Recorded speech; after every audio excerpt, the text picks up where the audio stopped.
بسم اللہ الرحمن الرحیم.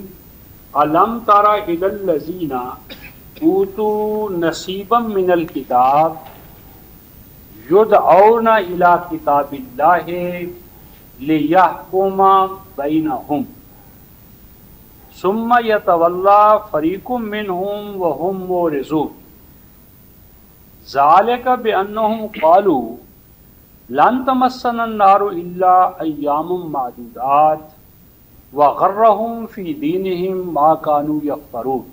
صدق اللہ مولانا العظیم وبلغنا رسولنا النبی الکریم ونحن على ذلك من الشاہدین الشاکرین والحمد للہ رب العالمین.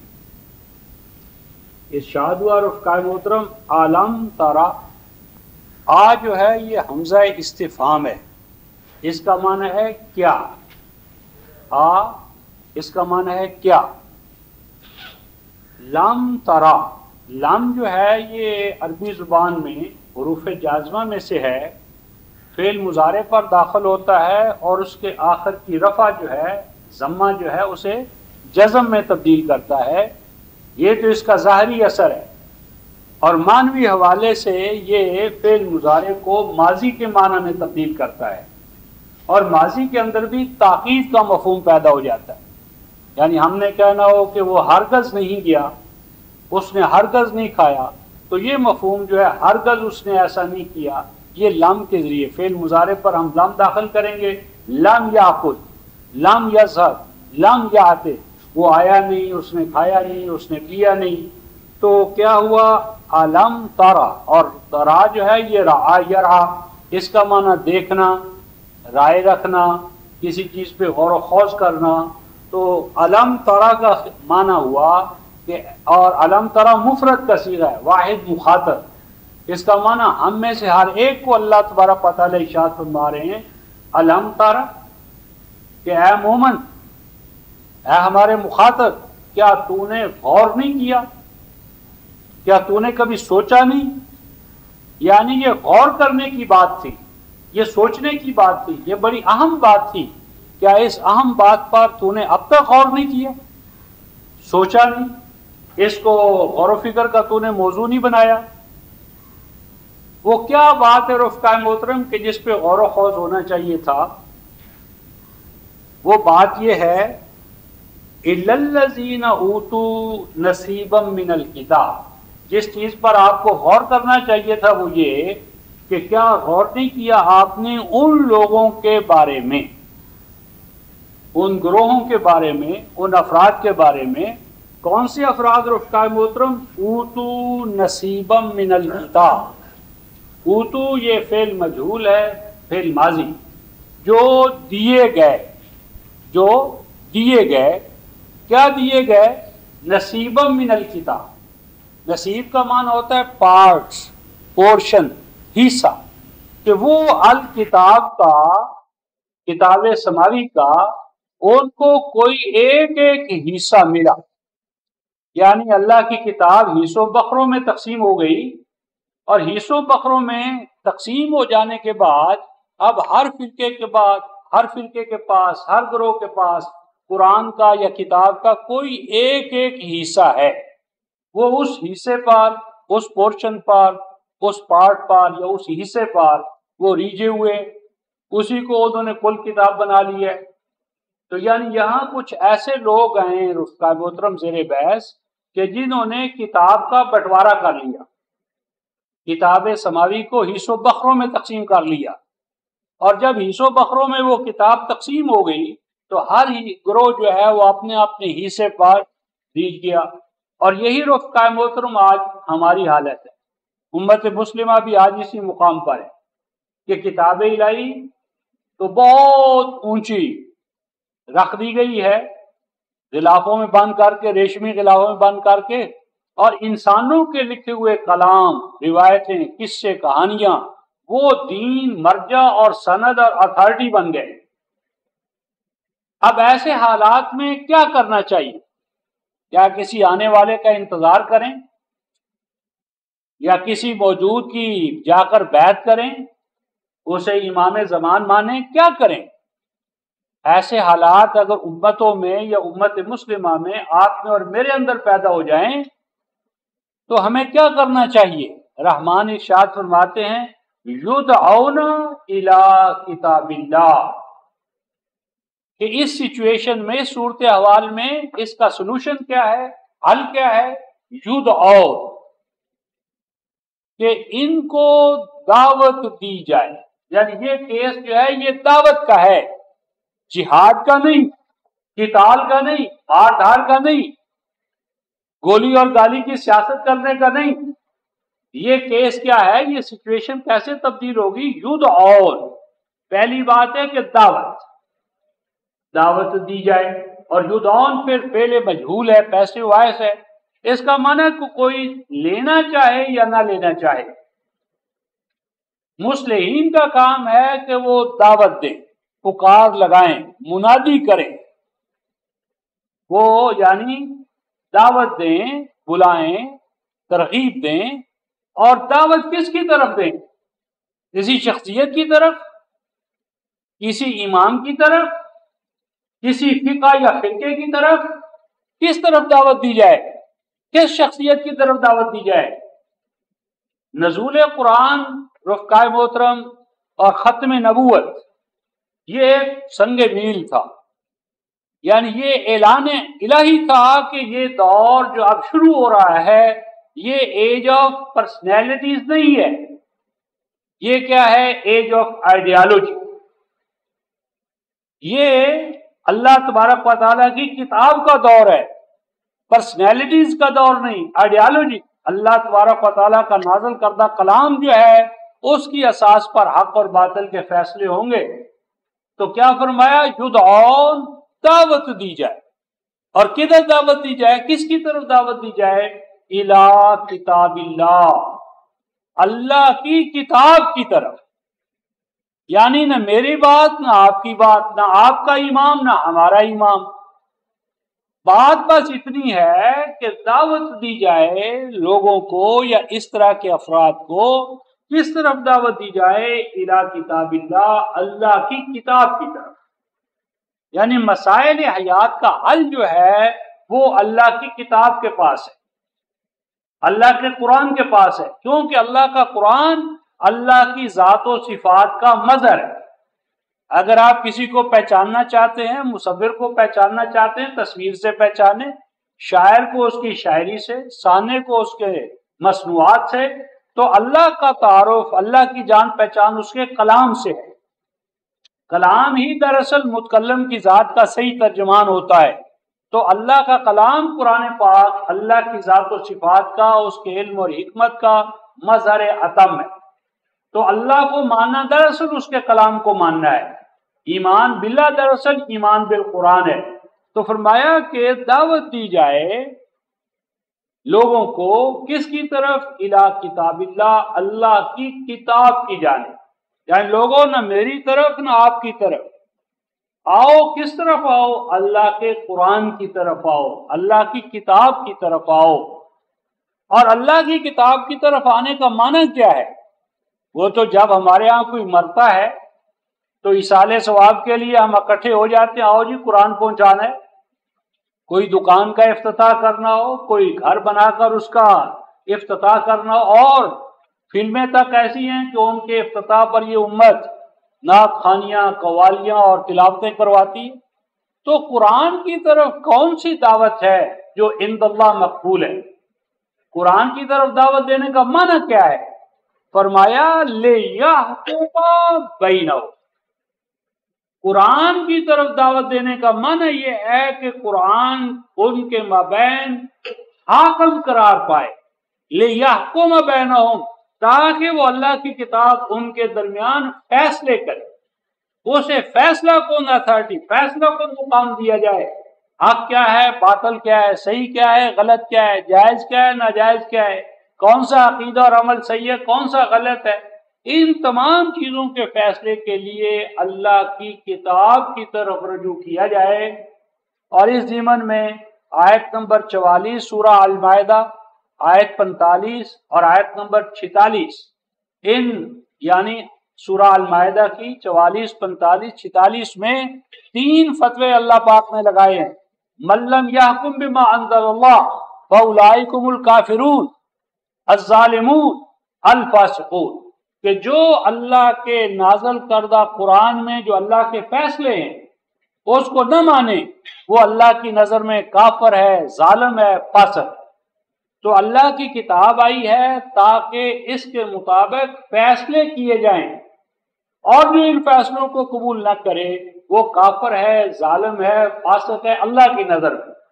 تو فرمایا کہ ان کو دعوت دی جاتی ہے یا دعوت دی جائے کہ وہ اللہ کی کتاب کے ساتھ جڑیں، اور اللہ کی کتاب کے ساتھ جڑنے کا معنی یہ ہے کہ اسے فائنل اتھارٹی مانے، فیصلہ کن اس کا مقام ہو. یہ نہیں کہ وہ کوئی ریکمنڈیشن ہے یا عرض گزار ہے یا اپیل ہے، نہیں، اللہ کا حکم نامہ ہے. ذالک حکم اللہ انزلہ الیکم، اور اس حکم نامے کو ماننے پر کفر یا ایمان کا دار و مدار ہے. تو تاکہ وہ اللہ کی کتاب ان کے مابین فیصلے کرے. پھر کیا ہوتا ہے اس کا رد عمل، ریئیکشن، نتیجہ کیا نکلتا ہے؟ فرمایا ثم یتولی فریق منہم وہم معرضون. فرمایا کہ جب یہ خالص کتاب الہی کی اتباع کی دعوت دی جاتی ہے تو ثم، آفٹر دین، اس کے بعد ہوتا کیا ہے؟ ثم یتولی، تولا کا معنی ہوتا ہے بیک آؤٹ ہو جانا، کنی کترانا، پیٹھ دکھا کر بھاگ جانا. اس دعوت کو سن کر پیٹھ دکھا کر بھاگ جاتا ہے، آگے نہیں بڑھتا، ایکسپٹ نہیں کرتا. کون ایکسپٹ نہیں کرتا؟ فریق منہم، جو امتوں میں فرقے باز ہیں، امتوں میں جو تفرقہ چاہتے ہیں، جو اپنی اپنی دکانیں چمکانا چاہتے ہیں، اپنے مفادات کی آبیاری جو کرنا چاہتے ہیں، فرقہ باز، فرقہ پرست، فرقہ نواز قائدین، پیشوا، یہ ہیں وہ جو اللہ کی کتاب کی حاکمیت کے راستے میں سب سے بڑی رکاوٹ ہے، سنگ گراں کی طور پر حائل ہے. اور اللہ پاک کی ارشاد فرماتے ہیں وَهُمْ مُعْرِضُونَ، مسلسل و پہم تم انہیں دعوت دو، لیکن ان کی مفاد پرستی کا تقاضا یہی ہے کہ یہ اللہ کی کتاب کے پاس نہیں آئیں گے، اس کی امامت و پیشوائیت میں نہیں چلیں گے، کیونکہ مفاد پرستیاں چھوڑنی پڑتی ہیں. اللہ کی کتاب کے ساتھ مساوات کے نتیجے میں یعنی سب کے مابین مساوات کرنا پڑتی ہے، ایکویلٹی، جسٹس، اخوت. تو وہ بڑے پن کا جو مزاج ہے وہ رکاوٹ بنتا ہے. اور ایک اور سبب ہے کتاب الہی کی طرف آنے کی اس امت کو کیوں ضرورت محسوس نہیں ہوتی؟ اس لیے ذالک بانہم قالوا، اس کتاب الہی کے ساتھ حاکمانہ حیثیت میں نہ جڑنے کا ایک سبب یہ ہے، اس وقت یہ یہود میں تھا جو مغضوب تھے، اور آج یہ آپ کے اور میرے اندر ہے. اس امت مسلمہ میں یہ ذہنیت ہے. کیا ہے؟ وہ یہود اس وقت یہ کہتے تھے لَن تَمَسَّنَا النَّارُ إِلَّا أَيَّامًا مَّعْدُودَاتٍ، ہرگز ہرگز نہ چھوئے گی ہمیں آگ مگر کچھ دن. یعنی اس یہود امت نے یہ عقیدہ بنا لیا تھا کہ ہمارے اوپر جہنم کی آگ حرام ہے. اول تو ہم نے جہنم میں جانا نہیں، لاکھ جو عقائد ہو، اعمال ہو، ظلم ہو، زیادتی ہو، کچھ بھی ہو، لیکن ہم نے تو جہنم میں جانا نہیں. اور یہی میرا اور آپ کا عام لوگوں نے، بھئی امت مرحومہ ہے، یہ امت تو بخشی ہوئی ہے، اول تو جہنم میں جانا نہیں، اور اگر چلے بھی گئے تو ایام معدودات، کچھ چند دنوں کی بات ہوگی، کچھ وقت کی بات ہے، پھر نبی پاک صلی اللہ علیہ وسلم سجدے میں سر رکھ دیں گے، اور جب تک تمام امت اور اس کا بچہ بچہ بخشا نہیں دیا جائے گا وہ ساری نہیں اٹھائیں گے سجدے سے. یہی ذہنیت یہود کی تھی. یہود و نصارہ کی تباہی کا سبب بھی یہی تھا، اور وہی آج ہمارا عقیدہ ہے. ایام معدودات، کچھ گنے چنے محدود سا وقت ہوگا، محدود سے دن ہوں گے، اللہ اللہ خیر صلی اللہ. ہم نے کوئی ہمیشہ کے لیے جہنم میں تھوڑا جانا ہے. اللہ پاک ارشاد فرماتے ہیں وغرہم فی دینہم ما کانوا یفترون، غرہ دھوکے میں مبتلا کر دیا ان کو، غرہ دھوکے میں مبتلا کر دیا ان کو، کس چیز نے؟ ما کانوا یفترون، فیبریکیشن، فیبریکیٹڈ ریلیجن، خود ساختہ جو ان کا دین ہے، مذہب ہے، آرزویں تمنائیں ہیں، مذہبی پیشوائیت نے جو ان کے اندر جھوٹی خواہشات پیدا کر دی ہیں، وہ چیزیں ہیں جنہوں نے ان کا بیڑا غرق کر دیا، اور کلام الہی کے ساتھ اتباع کا تعلق جو ہے وہ ختم ہو گیا۔ قرآن پر چلنے کی کیا ضرورت ہے؟ اس جدوجہد میں اپنے آپ کو لگانے کی کیا ضرورت ہے جب اس کے بغیر ہی آپ بخشے ہوئے؟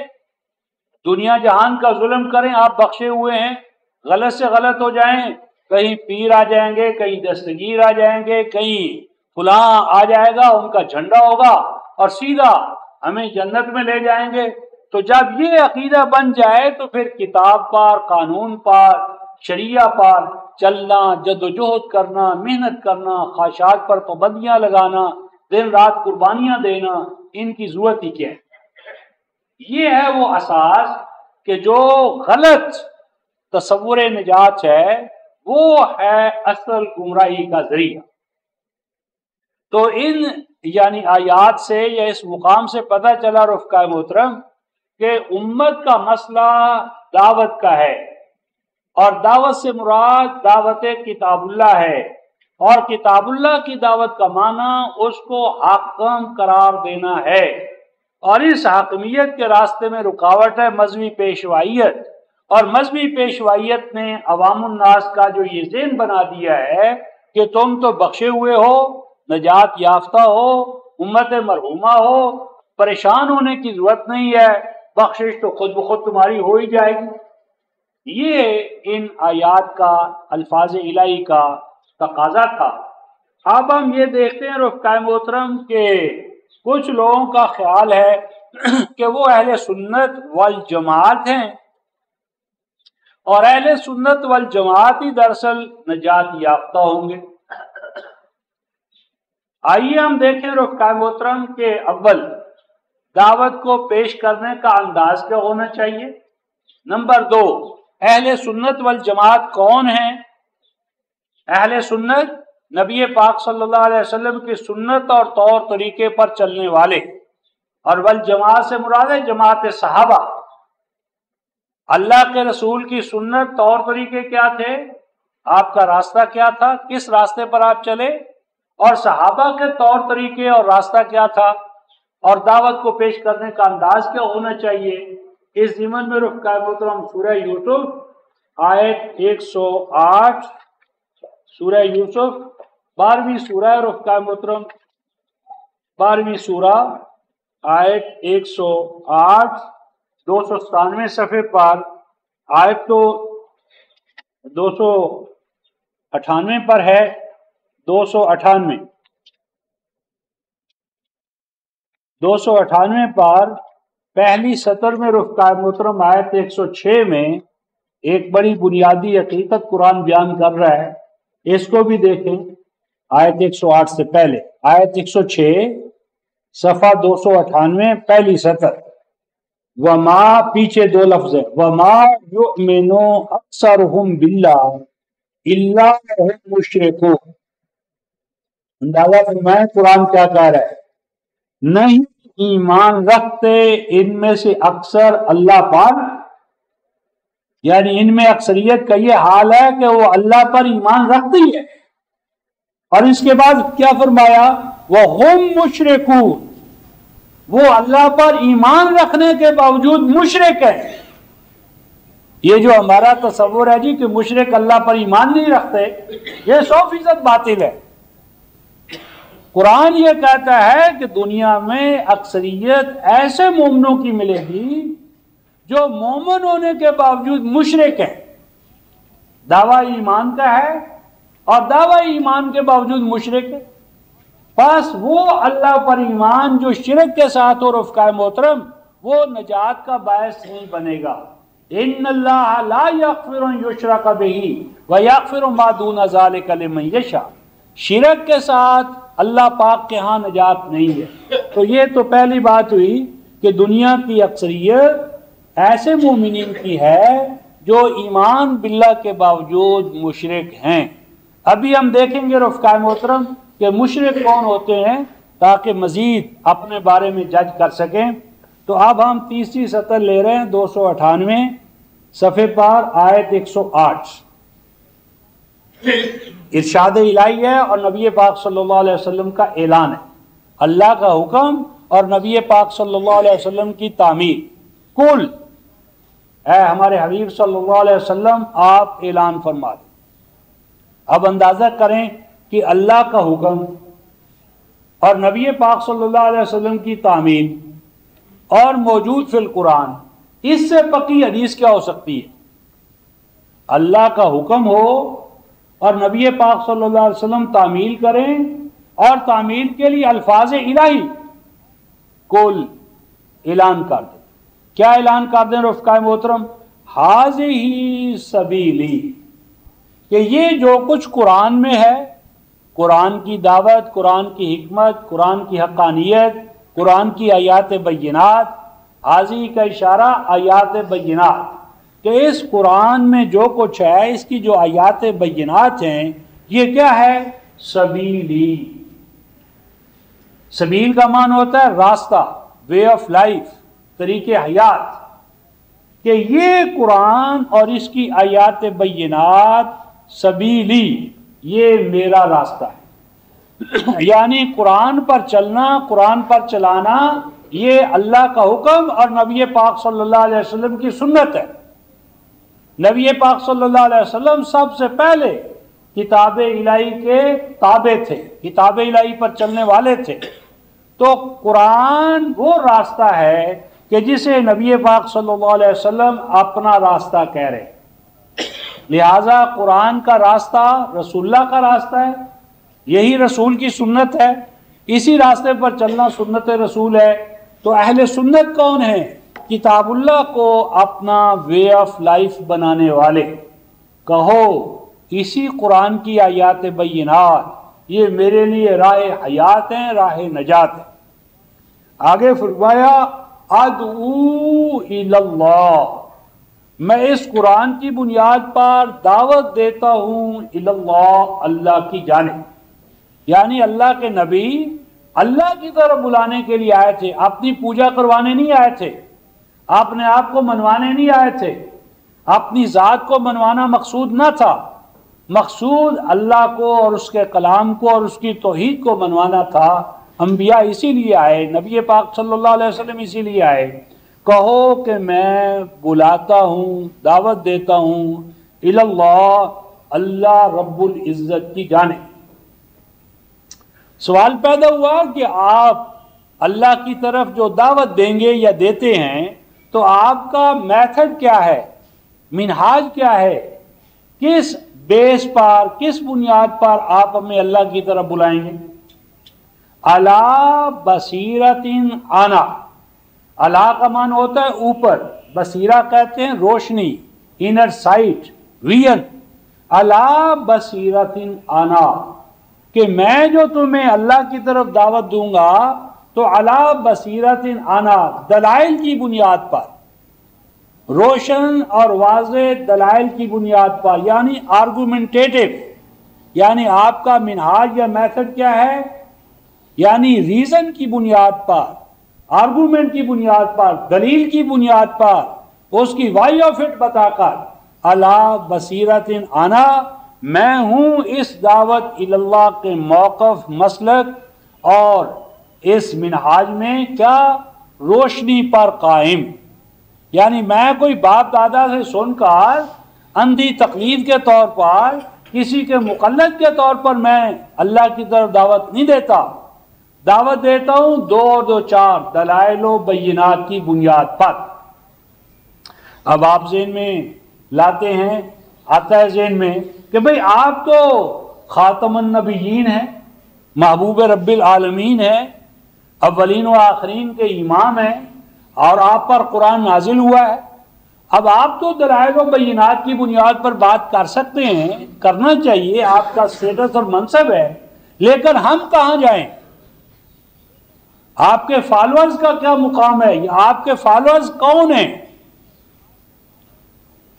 یعنی یہ چار چیزیں کہ اللہ کا قرآن راستہ ہو، اس کی اساس پر اللہ کی طرف دعوت دی جائے، اور دعوت الی القرآن یا دعوت الی اللہ اس کی بنیاد و بصائر و بینات کی بنیاد پر، اور اس کے بعد کیا فرمایا، وَمَنِ اتَّبَعَنِی، اور وہ بھی یہی کام کریں گے، ان کی بھی یہی پہچان ہے، وہ بھی دلائل و بینات کے موقع پر قائم اور اسی کی بنیاد پر دعوت دیں گے۔ کون؟ من اتبعنی، معنی اس میں موصول ہے، اتبع یا تابع ٹو فالو، پیچھے پیچھے آنا، اور نی سے مراد نبی پاک صلی اللہ علیہ وسلم میں، اور اس میں موصول کے بعد ماضی آ رہا ہے جو دوام و استمرار کا فائدہ دیتا ہے۔ تو فرمایا پس قرآن کے راستے پر، قرآن کی بنیاد پر اللہ کی طرف دعوت دیں گے، دلائل و بینات کی بنیاد پر۔ کون؟ وَمَنِ اتَّبَعَنِی، اور وہ جو میرے فالوورز ہیں ہوں گے، جو مجھے فالو کرتے ہیں، جو میری اتباع کرنے والے ہیں، جو میرے نقش قدم پر چلنے والے، گویا کہ نبی پاک صلی اللہ علیہ وسلم کا جو امتی ہے، آپ کا جو فالوور ہے، آپ کو جو ماننے والا ہے، وہ ہے قرآن کے راستے کو اپنا راستہ بنائے، اس کی بنیاد پر اللہ کی طرف دعوت دے، اور دعوت دینے کا انداز دلائل و بینات پہ مبنی ہو۔ یہ ہے اہل سنت والجماعت کی پہچان۔ اس کے بعد فرمایا رفقائے محترم وسبحان اللہ۔ وسبحان اللہ یہاں کیوں آیا؟ اس لیے آیا رفقائے محترم، یہ ایک سوال کا جواب ہے۔ سوال یہ ہے کہ اللہ کی طرف جو دعوت ہے وہ دلائل و بینات کی بنیاد پر کیوں ہو، وہ بلائنڈ فیتھ کیوں نہ ہو، وہ ڈاگما کیوں نہ ہو، اللہ کے کلام کو آنکھیں بند کر کے کیوں نہ مان لیا جائے۔ کیا فرمایا؟ وَسُبْحَانَ اللہ۔ یہ اللہ کا نقص ہے، وہ بڑا کمزور اللہ ہے جو ہیومن انٹلیکٹ کو فیس نہ کر سکے۔ انسانی عقل اللہ کی پیدا کردہ، اور انسانی عقل کو فیس نہ کر سکے احکم الحاکمین، یہ نقص ہے، کمزوری ہے۔ وَسُبْحَانَ اللہ، اور میرا اللہ تو تمام کمزوریوں سے پاک ہے۔ معنی یہ ہوا کہ اگر قرآن اللہ کا کلام ہے اور یقیناً اللہ کا کلام ہے تو اس کا کوئی دعویٰ دلیل کے بغیر نہیں ہونا چاہیے، کوئی بات منطق کے بغیر نہیں ہونا چاہیے، کوئی بات بھی عقل اور منطق کے خلاف نہ ہو۔ وَسُبْحَانَ اللہ، اور میرا اللہ ہر طرح کی کمزوریوں سے پاک ہے۔ اور آگے ارشاد فرمایا وَمَا أَنَا مِنَ الْمُشْرِكِينَ، اور میرا تو مشرکوں سے کوئی تعلق نہیں۔ کیا معنی؟ یعنی جو دلائل و بینات کی بنیاد پر بات نہ کریں وہی دراصل جذبات پرست مشرک ہیں، اور میرا تو مشرکوں سے کوئی تعلق نہیں۔ وَمَا أَنَا مِنَ الْمُشْرِكِينَ، اور میرا تو مشرکوں سے کوئی تعلق نہیں ہے۔ یہ ہے رفقائے محترم مقام، یہ بتاتا ہے کہ دعوت الی اللہ اس کی بنیاد بصائر و بینات پر ہونی چاہیے۔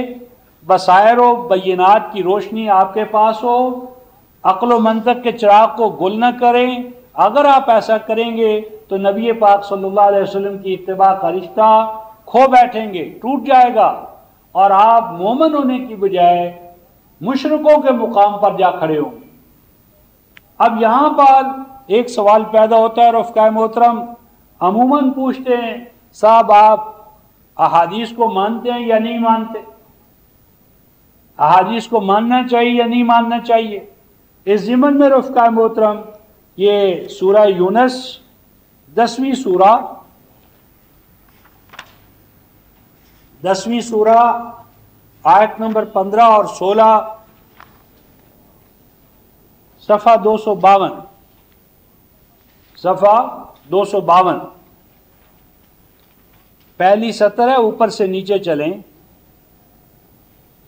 ارشاد ربانی ہے وَإِذَا تُتْلَى عَلَيْهِمْ آیاتنا بینات، اور جب کبھی اور جب پیش کی جاتی ہیں، وَإِذَا تُتْلَى، اور جب پیش کی جاتی ہیں، علیہم ان کے سامنے، آیاتنا ہماری آیتیں، اللہ کی آیتیں۔ اللہ کی آیتیں کیسی ہوتی ہیں رفقائے محترم؟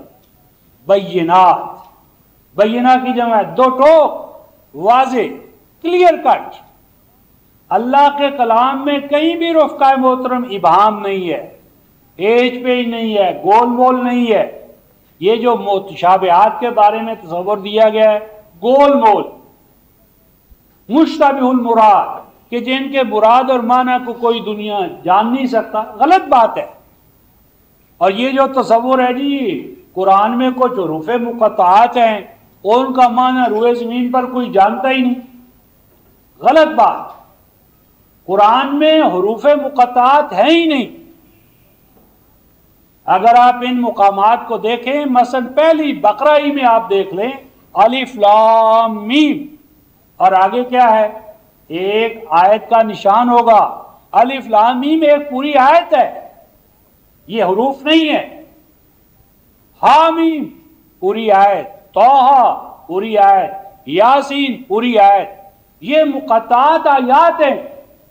جس کتاب کی آیات ہے وہ الکتاب المبین ہے، آیات مبینات ہے۔ کیسے ہو سکتا ہے کہ 29 مقامات پر آیات آئیں اور ان کا معنی روئے زمین پر کوئی جانتا ہی نہیں؟ تو دعوت کس چیز کی دے رہے ہیں؟ یہ اللہ کی کتاب کہ اس کو 29 مقامات کوئی جانتا ہی نہیں، ایک بجھارت ہے، معمہ ہے۔ تو ایسی بات نہیں ہے رفقائے محترم۔ طٰہٰ کیا فرمایا؟ ما انزلنا علیک القرآن، اے طٰہٰ نہیں نازل کیا ہم نے آپ پر قرآن کہ آپ ناکام ہو۔ طٰہٰ کون ہے؟ نبی پاک صلی اللہ علیہ وسلم۔ یاسین کون ہے؟ نبی پاک صلی اللہ علیہ وسلم۔ تو یہ جتنے بھی مقطعات ہیں یہ دراصل القاب نبی ہیں، صفات النبی ہیں۔ جس طرح آپ خط لکھتے ہیں تو سب سے پہلے ایڈریس ہی آتا ہے، کس کو آپ مخاطب کر رہے ہیں؟ تو الف لام میم نبی پاک صلی اللہ علیہ وسلم کو خطاب فرمایا اللہ رب العزت نے۔ الف سے مراد آپ کا امین ہونا ہے، لام سے مراد آپ کا لین القلب ہونا ہے، اور میم اول سے مراد مرسل، اور میم ثانی سے مراد محمد۔ اور ان کے دلائل کیا ہیں؟ اس کو ہم نے مقطعات قرآن میں جو فہم قرآن کے قرآنی اصولوں کا مقالہ ہے اس میں تفصیل سے بیان کیا بما دلائل کے۔ تو اذا تتلی علیہم، جب تلاوت کی جاتی ہے، پیش کی جاتی ہیں ان کے سامنے ہماری آیتیں، کیسی آیتیں؟ دو ٹوک، واضح، کلیئر کٹ۔ قال الذین لا یرجون لقاءنا، تو کہنے لگتے ہیں وہ لوگ کہ جن کو جو ہماری ملاقات کی امید کھو بیٹھے ہیں، جن کو مالک الملک کی پیشی یاد نہیں، جن کو مرنا یاد نہیں، اللہ کی ملاقات کی جو امید کھو بیٹھے ہیں۔ رفقائے محترم، جتنی بھی میری آپ کی جدوجہد ہے، اس کے سوا اس کا کوئی مقصد نہیں کہ قیامت میں جب نبی پاک صلی اللہ علیہ وسلم بارگاہ الہی میں یہ شکایت کریں گے، یا رب ان قوم اتخذوا ھذا القرآن مہجورا، اے میرے پروردگار میری اس امت نے، قوم نے اس قرآن کو مہجور کر دیا تھا، ترک کر دیا تھا۔ میری اس کے سوا کوئی تمنا نہیں کہ جب نبی پاک صلی اللہ علیہ وسلم یہ شکایت کریں تو میرا شمار اس زمرے میں نہ ہو۔ بس آپ کہیں کہ یہ قرآن کے خدام ہیں، اتنا مقصود ہے کہ ھذا القرآن مہجورا کی فرد جرم قیامت میں اس سے بچ جاؤں، اس کے سوا کوئی ہدف نہیں۔ جو ہونا ہے وہ اس کے لیے ہونا ہے، جو کرنا ہے اس کے لیے کرنا ہے کہ آخرت کے اس جرم سے اللہ رب العزت ہمیں بچنے اور بچانے کی توفیق عطا فرمائیں۔ تو یہ فرمایا کہ جن کو ہم سے امید نہیں رہی ملاقات کی، راستے میں چور دروازے انہیں تلاش کر لیے، وہ کہتے ہیں لاؤ ہمارے پاس کوئی قرآن۔ کیسا قرآن؟ غیر ھذا، یہ قرآن بڑا ڈاڈا قرآن ہے، مشکل ہے، یہ تو مانتا ہی نہیں، نہ کسی ولی کی نہ کسی پیشوا کی، سب کو اللہ کی کتاب کے سامنے حاضر کرتا ہے۔ تو یہ قرآن اس میں بڑا مشکل، اس قرآن کو یا تو ان ٹوٹیلٹی تبدیل کر دو، اور ان ٹوٹیلٹی نہیں تو کچھ اس میں تبدیلی کر دو، امینڈمنٹ کرو، چینجز کرو، آلٹریشن کرو، کسی نہ کسی طرح یا تو ان ٹوٹیلٹی چینج کرو، ریپلیس کرو اس قرآن کو، اور اگر نہیں کر سکتے تو اس میں کچھ چینجز لے آؤ، جس طرح آج ہم نے کیا۔ اگر روئے زمین سے رفقائے محترم کتابوں کے مجموعے ختم ہو جائیں تو آپ کا میرا دین ناقص ہے، دین نہیں چلے گا۔ اور قرآن اگر آپ کو غلاف میں بند کر کے رکھ دیا جائے تو کچھ دین پر برا اثر نہیں پڑے۔ یعنی آج ہمارا حال یہ ہے کہ قرآن روئے زمین سے مٹ جائے، میرے اور آپ کے جو اعمال ہیں، فقہ اور فرقے، ان پر کوئی اثر نہیں پڑے گا۔ لیکن اگر یہ فقہ اور فرقے ان کی کتابیں ہٹ جائیں تو دین نعوذ باللہ ناقص ہے، دین میں کچھ ہے ہی نہیں۔ کہتی ہے اس قرآن کو لے کر ہم صلاۃ کیسے ادا کریں گے، زکوٰۃ کیسے ہوگی؟ اللہ کے بندو سوچو، جس اللہ کے قرآن نے ہمیں وضو کے احکام بتائے، وضو کی تفصیلات بتائی، وضو کے یعنی جزئی احکام بتائے، وہ اللہ کا قرآن صلاۃ کی حقیقت بتانے سے قاصر ہے؟ صلاۃ کی نیچر، حقیقت، مقصود و منتہا نہ بتائے اور وضو کے احکام بتائے، وضو جو مقدمہ ہے، پریفیس ہے، اس کی تفصیلات بتائے اور صلاۃ کے بارے میں کچھ کہے ہی نہ۔ ای نمی سزد خدائے را، یہ اللہ کی شان نہیں، نہ اس کے کلام کی شان ہے۔ تو کیا کہتے ہیں کہ اس قرآن کو ان ٹوٹیلٹی تبدیل کرو، ایسا نہیں تو اس میں کچھ امینڈمنٹ کرو، ترمیمیں کرو، تبدیلیاں کرو۔ اور یہ مطالبہ کس نے کیا رفقائے محترم؟ جو اللہ سے ملاقات کی امید کھو بیٹھے ہیں، اور مطالبہ کیا انہوں نے نبی پاک صلی اللہ علیہ وسلم سے، اور نبی پاک صلی اللہ علیہ وسلم نے بحکم الہی اس کا جواب دے دیا۔ اب اس جواب میں رفقائے محترم میری اور آپ کی رہنمائی ہے۔ اللہ کے محبوب صلی اللہ علیہ وسلم جواب دیتے ہیں، کل، اللہ کا حکم ہوا کہ ہمارے حبیب آپ ان کو بتا دیں، ان کو آگاہ کر دیں، ایسے افراد کو آگاہ کر دیں۔ کیا آگاہ کریں رفقائے محترم؟ ما یکون لی، ما معنی نہیں، یکون یلی کو، میری شان شایع نہیں، میرے لیے یہ سوٹیبل نہیں، میرے لیے یہ مناسب نہیں، میرا یہ مقام اور مرتبہ نہیں۔ اور پھر یکون فعل مضارع ہے، فعل مضارع جو حال اور مستقبل پر حاوی ہے۔ یہ فعل مضارع اس لیے آیا رفقائے محترم کہ آپ خاتم النبیین ہیں، آپ کا مقام و منصب قیامت تک چلے گا، تو قیامت تک یہ وضاحت چلے گی، اس لیے فعل مضارع لایا گیا۔ ما یکون لی، کہہ دیجئے میرا یہ آج بھی سٹیٹس اور منصب نہیں، کل بھی نہیں ہوگا، قیامت تک کبھی نہیں ہوگا۔ یعنی آپ بنفس نفیس اگر موجود ہوں تو آپ کا یہ مقام نہیں، تو آپ کے نام پر جمع کردہ اکٹھی کی گئی احادیث، اقوال، ان کا یہ مقام کیسے ہو سکتا ہے؟ یعنی آپ ان پرسن پوری پوزیشن میں موجود ہو تو آپ کا یہ مقام نہیں ہے، تو آپ کی طرف منسوب اقوال کا یہ مقام کیسے ہو سکتا ہے؟ کیا نہیں ہے میرا مقام، نہیں ہے میرا منصب آن ابدلہ ہوں، یہ کہ میں قرآن میں کوئی امینڈمنٹ کروں، قرآن میں کوئی ترمیم کروں، قرآن میں کوئی چینجز لاؤں، یہ میرا مقام اور منصب نہیں۔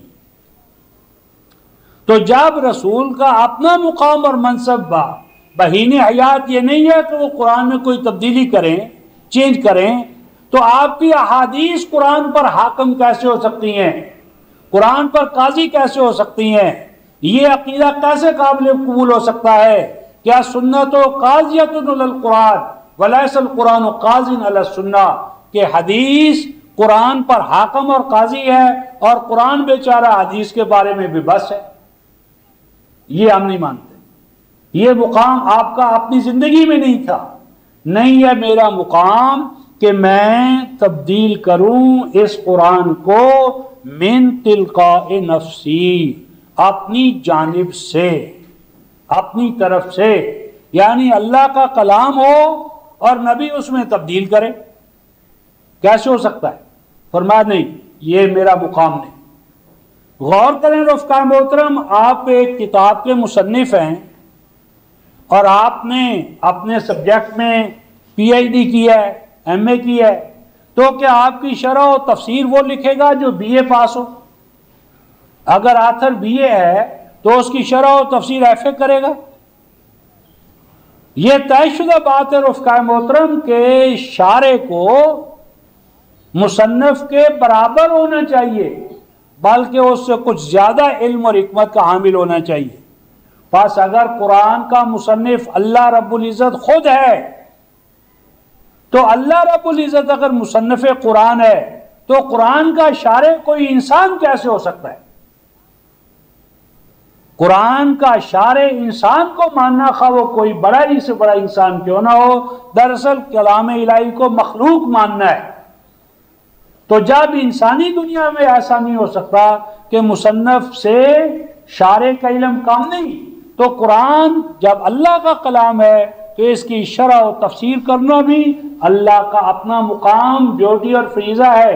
اور اللہ پاک سورہ الفرقان کی آیت نمبر 33 میں ارشاد فرماتے ہیں، لا یاتونک بمثل الا جئناک بالحق واحسن تفسیرا۔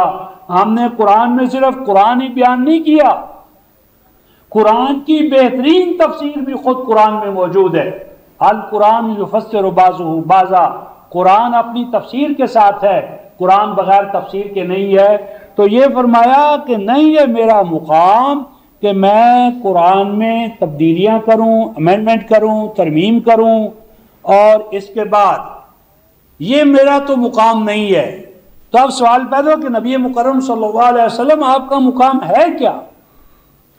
یہ تو نہیں ہے، یہ تو نیگیٹو سٹیٹمنٹ ہے، یہ نہیں، یہ نہیں، یہ نہیں۔ تو پازیٹیولی آپ ہیں کیا؟ آپ کا موقف کیا ہے؟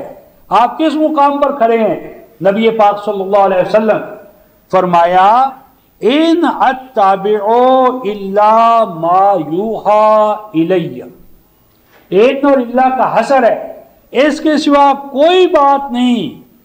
ان اور اللہ کا حصر ہے، اس کے سوا کوئی بات نہیں کہ میں تو پیچھے پیچھے چلتا ہوں۔ اتباع پیچھے پیچھے چلنا، فالو کرنا، کہ میں تو پیچھے پیچھے چلتا ہوں۔ کس چیز کے پیچھے چلتے ہیں رفقائے محترم؟ ما یوحى الی، جو وحی کیا جاتا ہے میری جانب، یعنی وہی قرآن نبی پاک صلی اللہ علیہ وسلم کے لیے بھی امام ہے، وہی قرآن کے پیچھے پیچھے چلنے والے ہیں۔ اور قرآن اور وہی کیا ہے؟ 6:19 میں فرمایا، وَأُوحِيَ إِلَيَّ هَٰذَا الْقُرْآنُ، جو چیز بطور وہی مجھے عطا کی گئی ہے وہ تو اے لوگو یہ قرآن ہے۔ حدیث قرآن کے پیچھے چلنے والے ہیں تو ان کی حدیث بھی لازماً قرآن پر پرکھی جائے گی، قرآن کے ماتحت ہوگی۔ بس ہمارا عقیدہ یہ ہے رفقائے محترم، حدیث ہو، سنت ہو، تواتر ہو، اجماع ہو، تاریخ ہو، جو کچھ بھی ہو، اسے اللہ کے کلام پر پیش کرو۔ اگر وہ اللہ کے کلام کے مطابق ہے، ہم اس کی صحت و صداقت کو مانتے ہیں، اور اگر وہ اللہ کے قرآن کے خلاف ہے، بس ہم اس کی نسبت الی الرسول ہی تسلیم نہیں کرتے، چاہے جائے کہ ہم اس کا انکار کریں، ہم اس کی صحت اور سلامتی تسلیم نہیں کرتے۔ اور یہی بات ہے جو آپ نے ارشاد فرمائی، ما جاءکم انی، جو کچھ تمہیں میرے پاس سے پہنچے، میرے نام سے پہنچے، فارضوہ علی کتاب اللہ، اسے اللہ کی کتاب پر پیش کرنا۔ فإن واقفہ، اگر وہ اللہ کی کتاب کے مطابق ہو، فقد قلتہ، وہ میرا قول ہوگا۔ فإن خالفہ، اگر میرے نام پر کوئی حدیث یا قول آئے اور وہ خلاف قرآن ہے، فما قلتہ ابدا، وہ بات یقیناً میں نے نہیں کہی۔ تو قول رسول کی پہچان قول الہی ہے۔ اگر وہ قول قرآن کے مطابق ہے، آمنا و صدقنا، اور اگر اس کے خلاف ہے تو اس کی نسبت الی الرسول باطل ہے۔ اور آگے ارشاد فرمایا رفقائے محترم، انی اخاف ان عصیت ربی عذاب یوم عظیم، اگر میں بھی قرآن کے خلاف چلوں، قرآن کی خلاف ورزی کروں، تو بڑے دن کی پکڑ سے مجھے کون بچائے گا؟ بڑے دن کا عذاب، اس سے مجھے کون سی چیز محفوظ رکھے گی؟ یعنی نبی پاک صلی اللہ علیہ وسلم بھی اگر بفرض محال قرآن کے خلاف چلیں، ان کے لیے بھی پناہ گاہ نہیں ہے، ان کے لیے بھی تحفظ کی ضمانت نہیں ہے۔ تو اگر آپ اور ہم چلیں تو ہمیں کیا ہوگا؟ ہم کیسے محفوظ رہیں گے؟ کہتے ہیں جی آخر اولین و آخرین کے نبی ہیں، بخشائی لیں گے، گرے پڑے ہم ہیں، ہمیں اٹھا ہی لیں گے، کیوں آپ ہمیں مایوس کرتے ہیں؟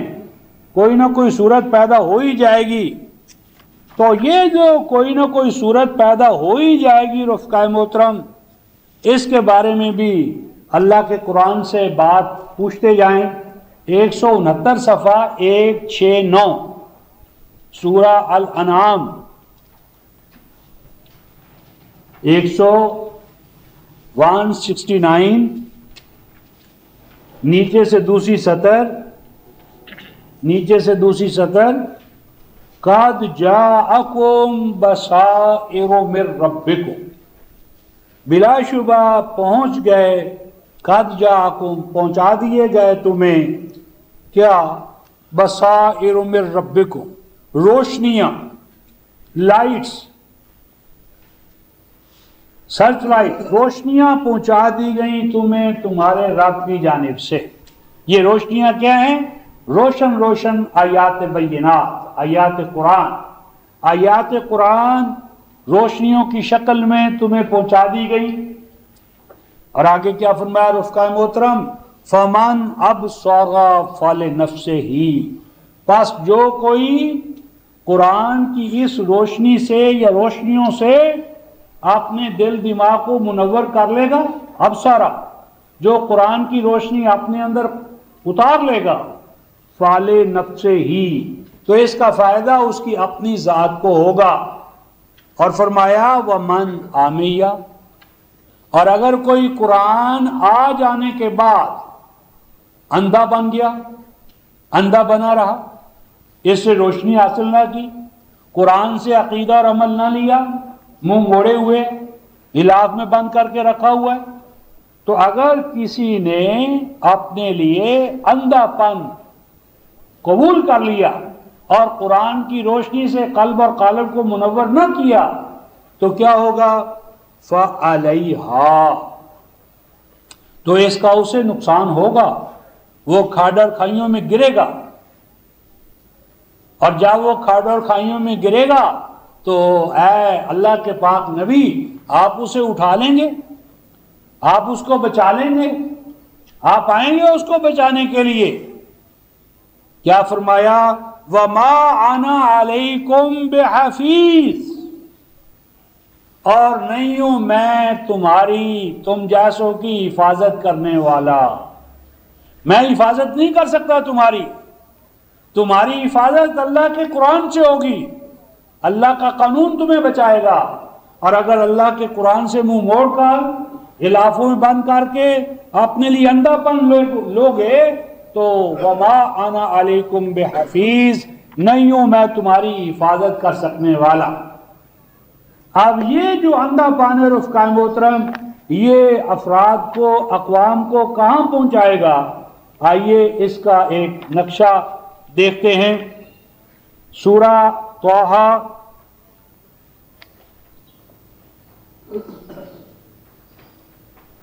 یہ 385 صفحہ ہے،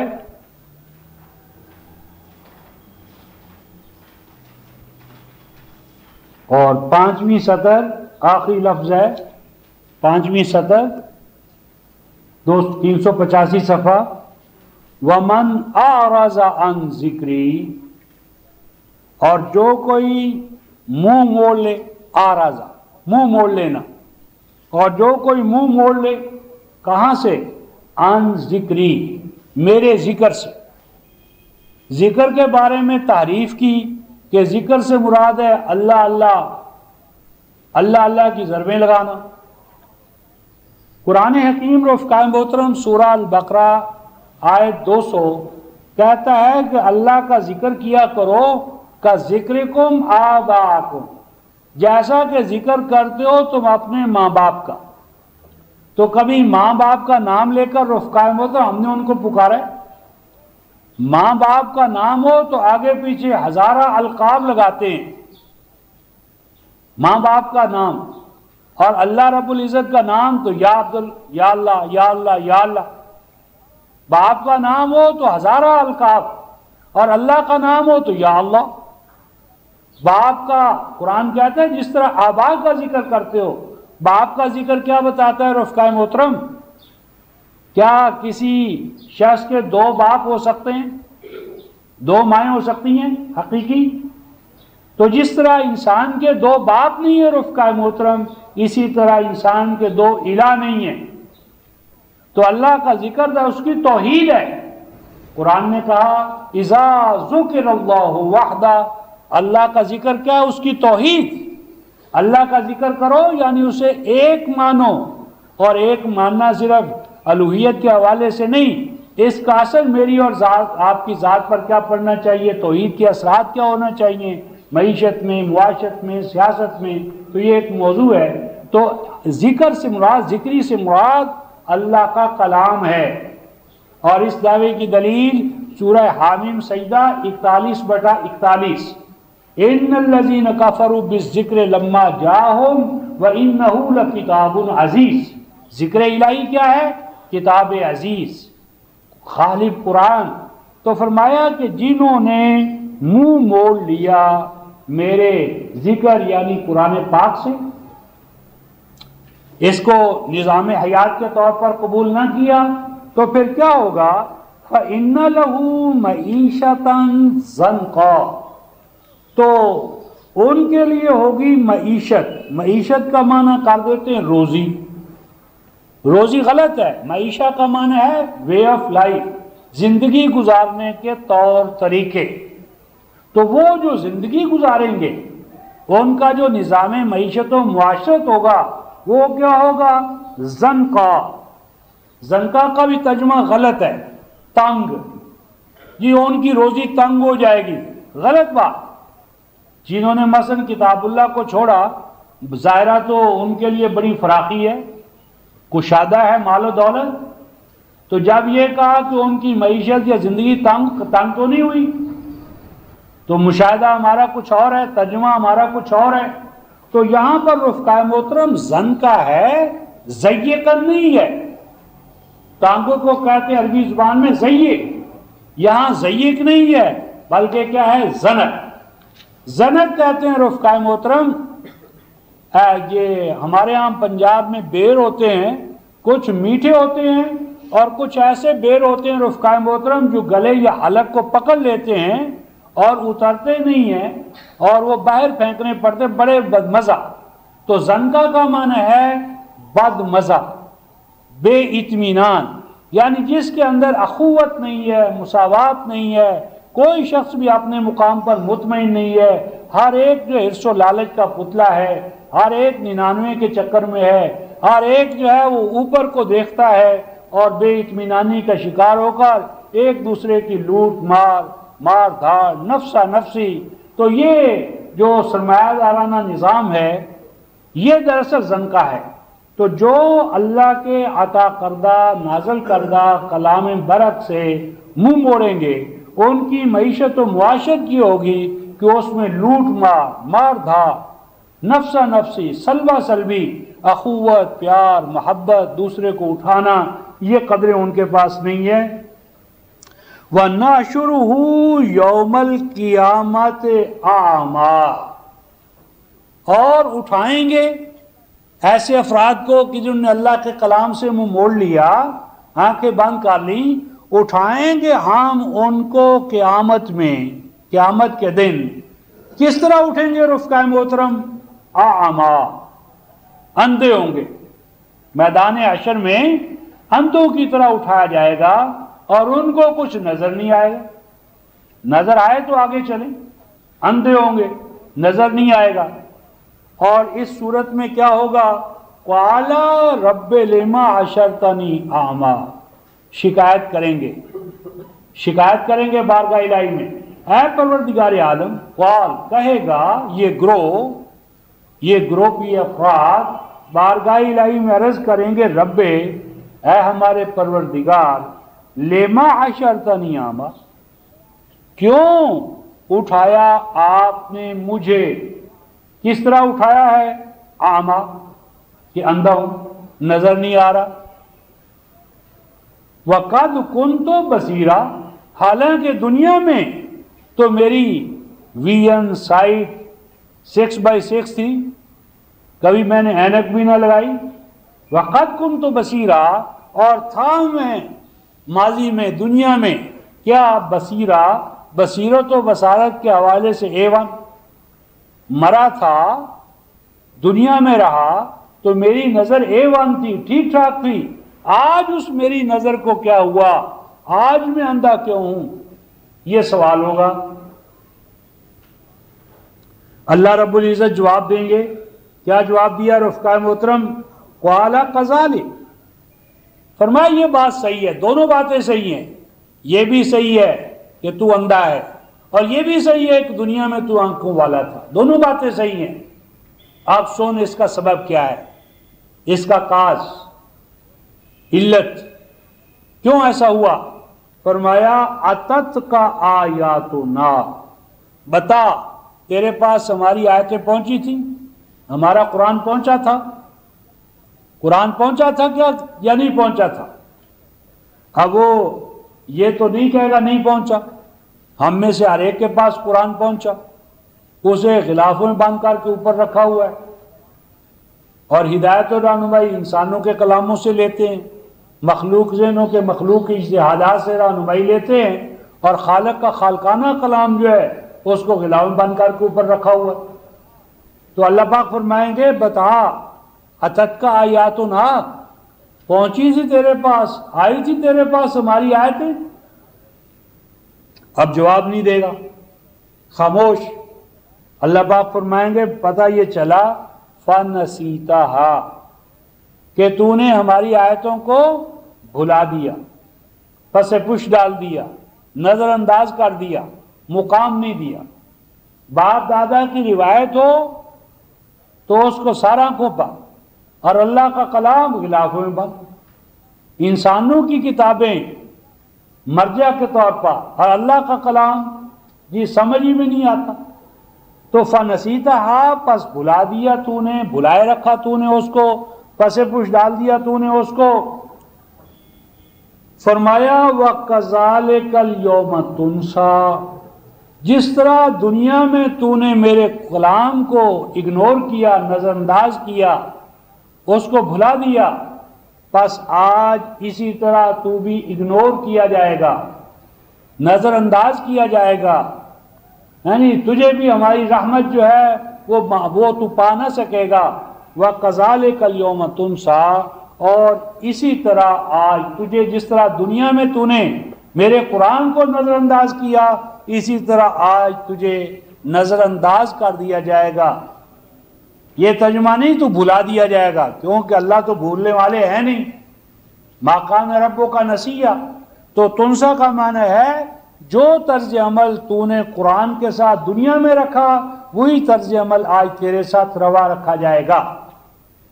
آگے ارشاد فرمایا وَكَذَلِكَ نَجْزِي مَنْ أَسْرَفَ وَلَمْ يُؤْمِنْ بِآيَاتِ رَبِّهِ وَلَعَذَابُ الْآخِرَةِ أَشَدُّ وَأَبْقَىٰ. فرمایا اے لوگوں یہ نہ سمجھو کہ یہ کسی اور کی بات ہو رہی ہے.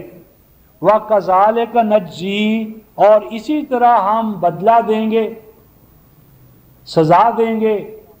کس کو؟ من اسرافا، جس کا رویہ جو ہے وہ عدل پر مبنی نہ تھا، کہ جو اللہ کے کلام کو غلافوں میں باندھ کر کے رکھا اور انسانوں کے کلاموں کو ہدایت و رہنمائی کا ذریعہ بنایا، یہ اسراف ہے، یہ غلط طرز عمل ہے. وَلَمْ يُؤْمِنْ بِآيَاتِ رَبِّهِ، اور جس نے صحیح معنی میں اپنے رب کی آیتوں کی قدر نہ کی، صحیح معنی میں جو اپنے رب کی آیتوں پر ایمان نہ لایا. ایمان لاتا تو اسے امام بناتا، رہنما بناتا. تو امامت و رہنمائی کے مقام پر جب قرآن کو نہ رکھا تو من لم یحکم بما انزل اللہ فاولئک هم الکافرون.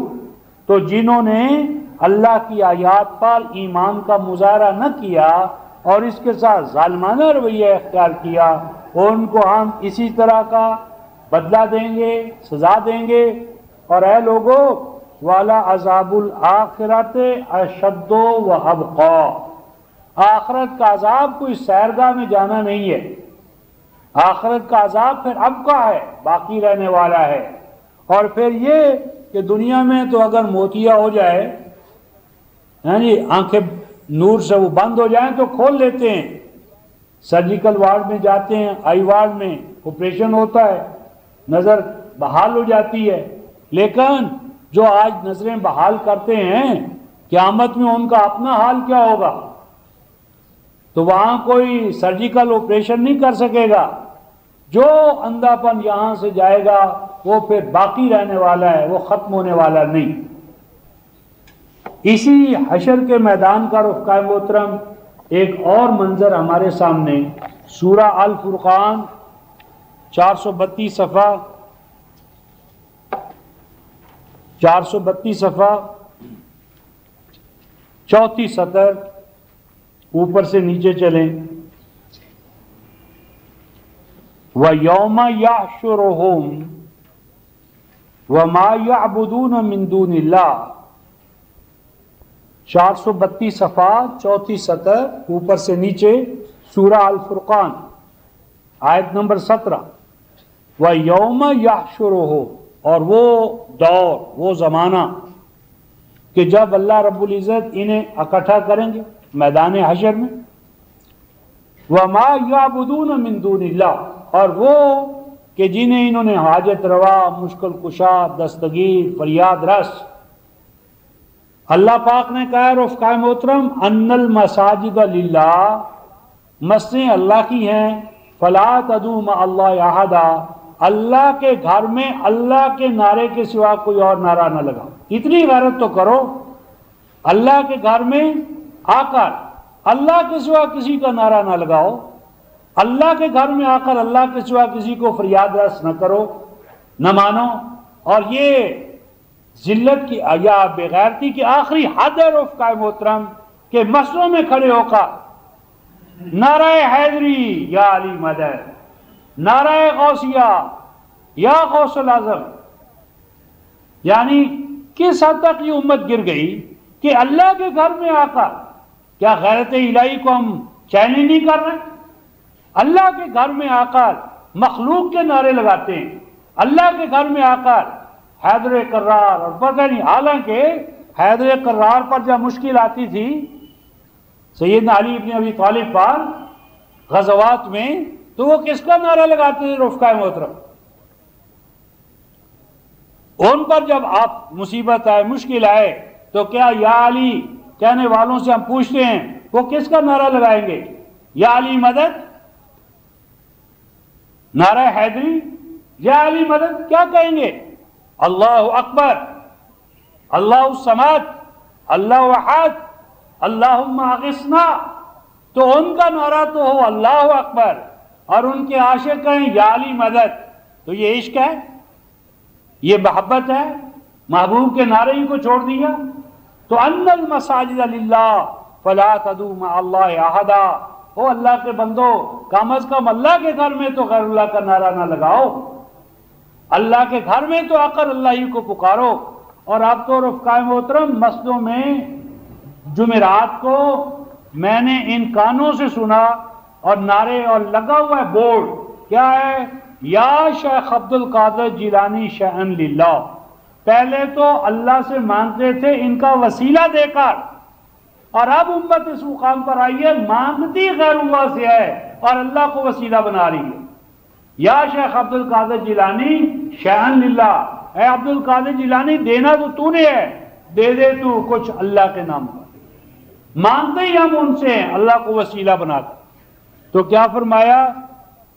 ہو جب ان کو اکٹھا کریں گے اور ان کے معبودوں کو، مشکل کشاؤں کو، حاجت رواؤں کو، تو پھر کیا ہوگا؟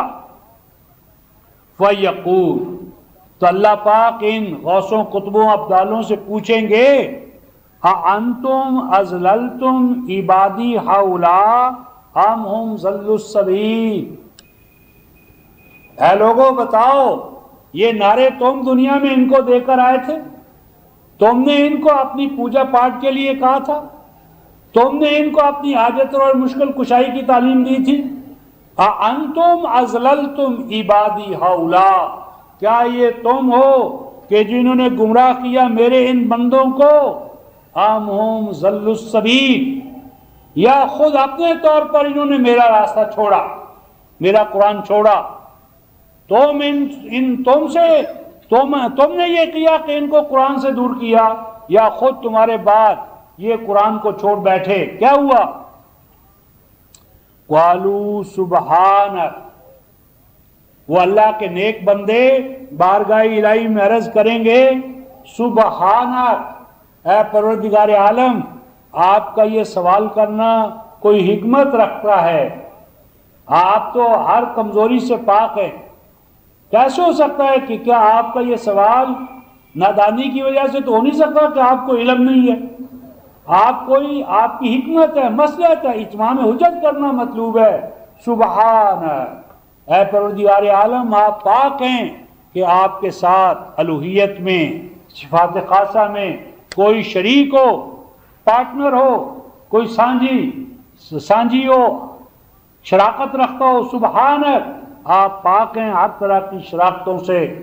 ما کان ینبغی لنا ان نتخذ من دونک من اولیاء، اے پروردگار عالم نہ تھی ہماری شان، ہمارا منصب، ہمارا مقام، نہ تھا شان شایاں ہمارے لیے ان نتخذ من دونک من اولیاء، کہ ہم آپ کے سوا اپنا کوئی حاجت روا، مشکل کشا، فریاد رس ولی۔ اے پروردگار عالم آپ ہمارے ولی تھے، حاجت روا تھے، مشکل کشا تھے، آپ ہمارے داتا تھے، تو کیسے ہو سکتا ہے کہ ہم ان کو اپنے بارے میں کہیں کہ ہم تمہارے داتے ہیں، ہم تمہارے حاجت روا، ہم تمہارے مشکل کشا ہیں؟ ہم نے یہ جرم نہیں کیا۔ فرمایا وَلَٰكِن مَتَّعْتَهُمْ وَآبَاءَهُمْ حَتَّىٰ نَسُوا الذِّكْرَ وَكَانُوا قَوْمًا بُورًا، پروردگار عالم جیسے جیسے ان کے پاس حیات دنیا اور اس کا سامان آتا گیا، ان کے پاس اور ان کے باپ دادا کے پاس، حَتَّىٰ نَسُوا الذِّكْرَ، تو نتیجتاً انہوں نے تیرا قرآن چھوڑ دیا، تیرا قرآن پس پش ڈال دیا، تیرے قرآن کو بھلایا، انہوں نے تیرے قرآن کو نظر انداز کر دیا۔ تو دین تو سیکھنا تھا اللہ کے قرآن سے، اللہ کے کلام سے، اللہ کا کلام غلافوں میں بند ہے، دین کہاں سے سمجھ میں آئے؟ پس پش ڈالا انہوں نے اے اللہ آپ کے قرآن کو، اور فرمایا وَقَانُوا قَوْمًا بُورًا، اور جب کوئی قوم اللہ کا قرآن چھوڑے گی تو کیا ہو جائے گی؟ قومًا بُورًا، تو وہ قوم ہو جائے گی، یہ ترجمہ غلط ہے، ہلاک ہونے والے۔ ہلاکت نہیں قرآن کا، ہلکانی کا، بورا کا ہے۔ بورا دار البوار، بور کہتے ہیں رفقائے محترم منڈی میں مندے کا رجحان ہو، یعنی منڈی میں سامان پڑا ہو کوئی خریدار نہ ہو۔ قوم بورا کا معنی یہ ہے کہ ایسی قوم جن سے کاسد ہو جاتی ہے، ان کا کوئی خریدار نہیں ہوتا، اقوام عالم میں کوئی ان کا پرسان حال نہیں ہوتا۔ آج دیکھیں 1.5 ارب سے ہم مسلمان زیادہ ہیں، بر اعظموں کے بر اعظم ہمارے پاس ہیں، جغرافیائی طور پر محل وقوع بہترین ہے، شیوخ ہمارے اندر، صدور ہمارے اندر، وزرائے اعظم ہمارے اندر، کمانڈر ان چیف ہمارے پاس، سائنٹسٹ ہمارے پاس، انجینئرز ہمارے پاس، فزیشین ہمارے پاس، اور یہ سب کچھ کے باوجود رفقائے محترم ابھی پچھلے دنوں لندن سے ایک دوست آئے ہیں، تو جو لندن کے مراکز ہیں ان کے اندر بوسینیا کی مائیں بہنیں بیٹیاں مرد عورتیں ایریٹریا صومالیہ کشکول گدائی لے کر کن کے سامنے، جن کو ہم مغضوب و زال کہتے ہیں، ان کے سامنے ہم ہاتھ پھیلائے ہوئے ہیں، یعنی مغضوب و زال بھی ہمارے خریدار نہیں ہیں۔ کل تک امریکہ بہادر تھا، اور آج وہ بھی آنکھیں دکھا رہا ہے. تو جن پتوں پہ بھروسہ تھا وہی ہوا دینے لگے ہیں. تو قانون قوم بورا، اس قوم کو معزز بنانے والا اللہ کا قرآن تھا. تو جب اللہ کے قرآن سے منہ موڑا، اس کو غلاف میں بند کر دیا، قانون قوم بورا، تو ایسی قوم کیا ہو جاتی ہے؟ بے قدر و قیمت. کوئی اس کا خریدار نہیں ہوتا، کوئی اس کی دوستی کا بھرم نہیں رکھتا، کوئی اس کو مقام نہیں دیتا. اور فرماتے ہیں فَقَدْ كَذَّبُوكُمْ بِمَا تَقُولُونَ فَمَا تَسْتَطِيعُونَ صَرْفًا وَلَا نَصْرًا. اے لوگو، فَقَدْ كَذَّبُوكُمْ بِمَا تَقُولُونَ، جو ان بزرگوں کی طرف تم اقوال وائی تبائی بک رہے ہو، منسوب کر رہے ہو، تو یہ جھٹلائیں گے تمہیں. فَقَدْ كَذَّبُوكُمْ، آج تو تم انہیں فریاد رس مشکل کشا کہہ رہے ہو، اور قیامت میں جب وہ تمہیں دیکھیں گے تو کیا کریں گے؟ تبرہ کریں گے، تبرہ کریں گے، اظہار بیزاری کریں گے، تمہیں اپنا نہیں مانیں گے. فَقَدْ كَذَّبُوكُمْ، اس بھرے اولین و آخرین کے میدان میں وہ تمہیں جھوٹا قرار دیں گے. بِمَا تَقُولُونَ، تمہارے ان اقوال میں، جو عقیدے اقوال ان کی طرف منسوب کر رہے ہو، بھرے میدان میں تمہیں جھوٹا قرار دیں گے. اور اے لوگوں سنو، فَمَا تَسْتَطِيعُونَ صَرْفًا وَلَا نَصْرًا، وہ عدالتی کٹہرا ہوگا جب وہاں مجرم قرار پا گئے تو کیا ہوگا؟ فرمایا وہاں سے کیس کسی اور طرف لے جا نہیں سکو گے، بھاگ نہیں سکو گے، ادھر ادھر نہیں ہو سکو گے. وَلَا نَصْرًا، اور نہ کہیں سے تمہیں ایڈ مل سکے گی، مدد مل سکے گی، منصوریت ہوگی. اور دیکھو وَمَن يَظْلِم مِّنكُمْ نُذِقْهُ عَذَابًا كَبِيرًا. اے مسلمانوں، یہ نہ سمجھو یہ اوروں کی بات ہو رہی ہے. مَن يَظْلِم مِّنكُمْ، ظلم سب سے بڑا شرک ہے. اِنَّ الشِّرْكَ لَظُلْمٌ عَظِيمٌ. اے مسلمانوں، اگر تم میں سے بھی کوئی شرک کا رویہ اختیار کرے گا، مشرکوں والی بات کرے گا، مشرکوں کے عقائد اختیار کر لے گا، تو کیا ہوگا؟ نُذِقْهُ عَذَابًا كَبِيرًا، تو وہ بھی بڑے عذاب سے اس کا ضرور مزہ اسے چکھنا پڑے گا، وہاں سے بھاگ نہیں سکے گا. تو یہ رفقا محترم اللہ کا کلام ہے. اب یہ جو شرک کی بات ہو رہی تھی رفقا محترم، اور ہم نے کہا اللہ کا شکر ہے کہ ہم تو مشرک نہیں ہیں، تو آئیے ہم یہ بھی دیکھتے چلیں کہ اللہ نے مشرک کن کو قرار دیا ہے، اور پھر اپنے گریبان میں جھانک کر دیکھیں کہ ہم کون ہیں. 488 صفحہ رفقا محترم، 488 صفحہ، پہلی صدر کا آخری لفظ وَلَا تَكُونُوا مِنَ الْمُشْرِكِينَ. وَلَا تَكُونُوا، اور اے ایمان والو مومنو نہ ہو جانا. وَلَا تَكُونُوا، نہ ہو جانا. کیا نہ ہو جانا رفقا محترم؟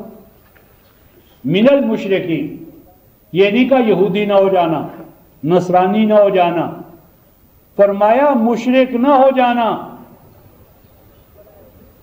ہم نے کہا اللہ کا لاکھ لاکھ شکر ہے کہ نہ ہم 33 کروڑ دیوتاؤں کو مانتے ہیں ہندوؤں کی طرح، اور نہ ہم 3 خداؤں کو مانتے ہیں نصارہ کی طرح، اور نہ عزیر کی طرح کسی کو ہم خدا مانتے ہیں یہود کی طرح. ہم تو بڑے شرک سے بچے ہوئے. لیکن اللہ پاک کیا فرماتے ہیں رفقا محترم؟ مشرک کون ہوتے ہیں؟ من الذین فرقوا دینہم. مشرک کون ہوتے ہیں رفقا محترم؟ یعنی ان میں سے نہ ہو جانا. وہ نہ ہو جانا کون؟ فرقوا دینہم، جنہوں نے دین میں فرقے بنا لیے، دین میں بٹوارا ہو گیا، کتابیں بٹ گئیں، خانقاہیں بٹ گئیں، مسجدیں بٹ گئیں، امام بٹ گئے، کوئی چیز بھی بٹوارے کے بغیر نہ رہی. اور 72 سے پاکستان میں دینیاتیں 2 ہو چکی ہیں رفقا محترم، شیعہ دینیات، سنی دینیات، دینی 2 ہو گئے. اور آج کسی سے پوچھیں، اس کو کہیں میں مسلمان ہوں، جی کیسے ہو سکتا ہے؟ بتاؤ فرقہ کون سا ہے؟ فرقے کے بغیر سنی ہو، دیوبندی ہو، بریلوی ہو، اہل حدیث ہو، کیا ہو تم کو؟ ہم مسلمان. میں کیسے مانوں؟ فرقہ بتاؤ. اور حال یہ ہے رفقائے محترم کہ اگر ان کے سامنے صحابہ آ جائیں تو یہ کمبخت انہیں بھی مومن نہیں مانیں گے. کیوں کہ وہ بیچارے نہ دیوبندی نہ بریلوی نہ اہل حدیث نہ اثنا عشر نہ یہ مصیبتیں وہ جانتے تھے. وہ تو تبرہ کریں گے، ہم تو جانتے ہی نہیں بھئی یہ کون ہوتے ہیں. تو میرا خیال ہے کہ یہ مسلمان نہ ان کو امام بنائیں گے نہ اپنی مسجد میں داخل ہونے دیں گے. یہ غوثیہ ہے، یہ قادریہ ہے، یہ فلاں ہے. اللہ والی مسجد کہاں ہے؟ فرقوں کی بنیاد پر بننے والی مساجد، سورہ توبہ آیت 106، تفریقا بین المؤمنین، مومنوں میں فرقے کی بنیاد پر جو مسجد بنے، لا تقوم فی ابدا، مومن کو مومن اس مسجد میں داخل نہیں ہو سکتا ایمان کی بنیاد پر، چاہے جائے کہ ان کی کچھ اور کرے. لا تقوم فی ابدا، مومن تیرا مقام نہیں کہ تو فرقے کی بنیاد پر قائم ہونے والی مسجد کا کارکن بنے، ممد و معاون بنے. تو کیا فرمایا؟ مشرک نہ ہو جانا. کون؟ جنہوں نے دین میں فرقے بنا لیے. وَقَانُوا شِيَّعًا، اور پھر کیا ہوگا؟ یہ فلاں کا حمایتی ہے، یہ فلاں کا کیمپ بردار ہے، یہ فلاں کا جھنڈا اٹھائے ہوئے ہے، یہ فلاں کا لشکر ہے، یہ سپاہ صحابہ ہے، یہ سپاہ عباس ہے، یہ فلاں کا جتھا ہے، یہ فلاں کا دھڑا ہے. شیعہ، الگ الگ شیعہ ہو گئے، یہ فلاں کا شیعہ ہے، یہ فلاں کا شیعہ ہے. اور آگے کیا فرمایا؟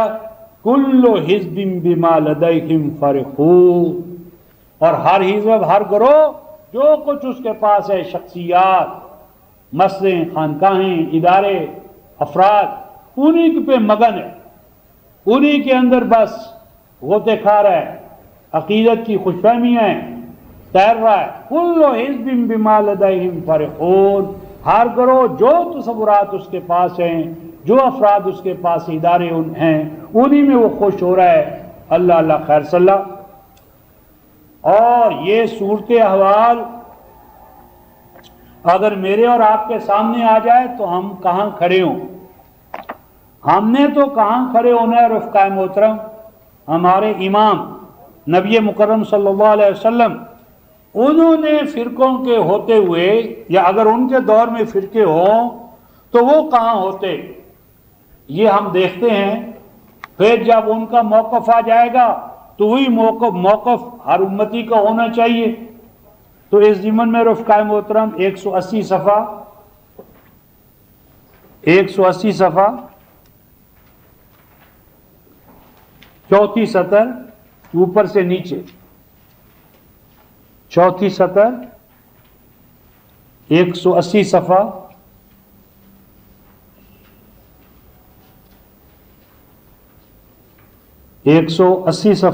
چوتھی سطر اوپر سے نیچے. ان الذین فرقوا دینہم، ان میں نا بلا شبہ، الذین وہ لوگ، اور الذین اس میں موصول کے بعد فرقوا فعل مضارع آ رہا ہے جو دوام و استمرار کا فائدہ دیتا ہے. بلا شبہ وہ لوگ کہ جنہوں نے فرقے بنا لیے، فرقے ہو گئے، گروہ بندیاں پیدا کر لی. کہاں؟ دین ہو، اپنے دین میں، یا دین میں فرقے بنا لیے، دین میں بٹوارا کر لیا، دین میں فرقہ واریت کو لازم قرار دے لیا.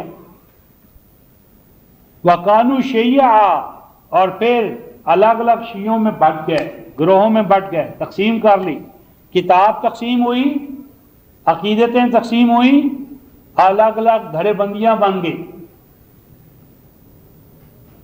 اب نبی پاک صلی اللہ علیہ وسلم کو کیا حکم ہوتا ہے رفقائے محترم؟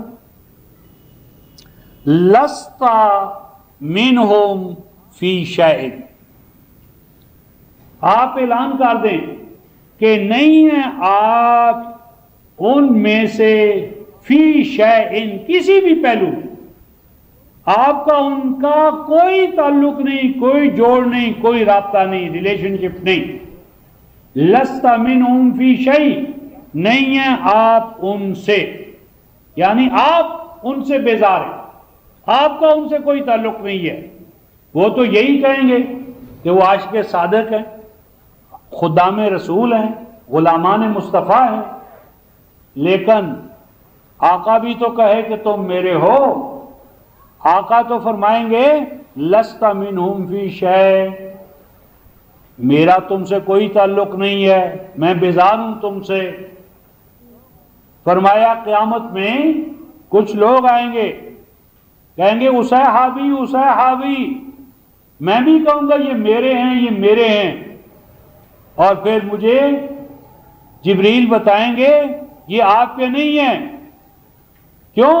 احدثوا من بعدک وغیروا کتاب، کہ انہوں نے کیا کیا دین میں تعریفیں کی، حتیٰ کہ کتاب الہی میں تبدیلیاں کر دی، یہ آپ کے نہیں ہیں۔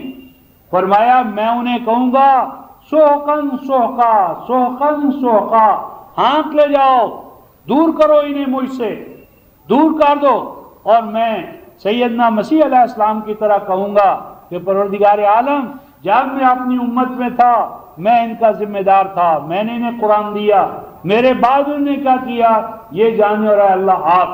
تو فرماتے ہیں آپ کا ان سے کوئی تعلق نہیں، انما امرہم الی اللہ، ان کا تمام تر معاملہ سپرد خدا ہوگا، اللہ کے حضور میں پیش کیے جائیں گے۔ ثم ینبئہم بما کانوا یفعلون، اور پھر کیا ہوگا؟ پھر اللہ پاک جو کرتوت دنیا میں یہ کرتے رہے ان کا بھگتان بھگتیں گے، ان کی سزا پائیں گے۔ تو خلاصہ کلام یہ ہے رفقائے محترم، ہم چلے تھے 3:23 تھے کہ ہماری مشکلات ان کا حل کیا ہے؟ اللہ کی کتاب کی دعوت، اور اللہ کی کتاب کی دعوت سے مراد اللہ کی کتاب کی حاکمیت کا قیام ہے۔ اللہ کی کتاب کو میزان ماننا ہے، حق اور باطل کا معیار ماننا ہے۔ اور اس کے بعد ہم نے 12:108 دیکھی کہ حق اور باطل کی اس کتاب کی طرف بلانے کا معیار، طریقہ کار کیا ہے؟ دلائل و بینات، دلائل و بینات کی طرف بلانا نبی پاک صلی اللہ علیہ وسلم کی سنت ہے، اور آپ کے متبعین کی پہچان ہے، اور آپ کے متبعین کی یہ جو پہچان ہے رفقائے محترم، یہی آپ کی اور میری پہچان ہونا چاہیے۔ اور نبی پاک صلی اللہ علیہ وسلم کے ساتھ ہمارا رشتہ ان کے عطا کردہ قرآن کی بنیاد پر ہوگا۔ اگر یہ رشتہ یہاں توڑ بیٹھیں گے ہم تو قیامت میں بھی ہمارا رشتہ آپ کے ساتھ قائم نہ ہوگا۔ تو اس ضمن میں آخری آیت پیش کر کے آج کے حوالے سے بات ختم کرتا ہوں رفقائے محترم۔ یہ سورہ آل عمران صفحہ 63 آیت نمبر 20، خاتمہ کلام 63 صفحہ آیت نمبر 20، فَإِنْ حَاجُّوكَ، فرمایا کہ اگر یہ سب کچھ سن لینے کے بعد آپ کے ساتھ حجت بازی کریں، بحث برائے بحث میں آ جائیں، دلیل بازی کریں، فَإِنْ حَاجُّوكَ، اگر حجت پہ حجت، ٹکراؤ، تصادم، مناظرے آپ سے کرنا چاہیں تو آپ اعلان کر دیں، فقل، اور یہی ہمارا امتی ہونے کے ناطے سے اعلان ہونا چاہیے۔ ہم مناظروں میں، حجت بازیوں میں، دلیل بازی میں وقت ضائع نہیں کرنا چاہتے۔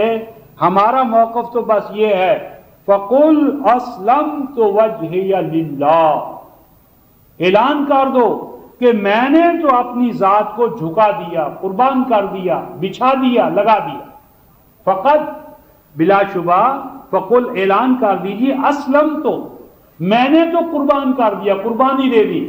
چھترے بکرے کی قربانی سے نجات نہیں ہوگی رفقائے محترم، قربان کر دیا میں نے اپنے آپ کو، وجہیہ، اپنے چہرے کو، چہرہ عبارت ہے ذات سے، میں نے تو اپنی ٹوٹل پرسنالٹی کو قربان کر دیا، جھکا دیا، بچھا دیا، لگا دیا، کس پر؟ للہ، اللہ رب العزت کے لیے۔ قُلْ إِنَّ صَلَاتِي وَنُسُكِي وَمَحْيَايَ وَمَمَاتِي لِلَّهِ رَبِّ الْعَالَمِينَ لا شریک لہ وبذالک امرت وانا اول المسلمین۔ تو میں نے تو قربان کر دیا بچھا دیا اپنے آپ کو اللہ کے لیے، اس کے قرآن کے لیے، اس کے حکم نامے کے لیے۔ اور آگے کیا فرمایا رفقائے محترم؟ وَمَنِ اتَّبَعَنِ، اور وہ بھی یہی کرتے ہیں، کریں گے جو میری اتباع کرنے والے، یعنی نبی پاک کا جو تابع ہے، فالوورز ہے، ماننے والا ہے آپ کو، مومنوں کے رجسٹر میں نہیں، حقیقی طور پر جو آپ کا متبع ہے وہ کون ہے؟ جو اپنی ذات کو قربان کرے، جو حجت بازی کی بجائے اللہ کے قرآن کے سامنے اپنے آپ کو بچھا دے، جھکا دے، اور جو اللہ کے قرآن میں کہیں کجیاں کمیاں تلاش کریں، اللہ کا قرآن ناقص ہے، اس میں یہ بھی نہیں، اس میں وہ بھی نہیں۔ اور ایک علامے نے لکھا ہے اپنی کتاب میں کہ کم از کم الفاظ میں یہ کہا جا سکتا ہے کہ یہ قرآن ہدایت کے لیے ناکافی ہے۔ نعوذ باللہ من ذالک، اللہ نے آخری ابد کا کلام نازل کیا اور وہ ہدایت کے لیے ناقص ہے۔ کیا کہا؟ کیا کتنے بڑے علامے ہیں کہ اللہ کا کلام ناقص اور ان کی کتابیں کامل۔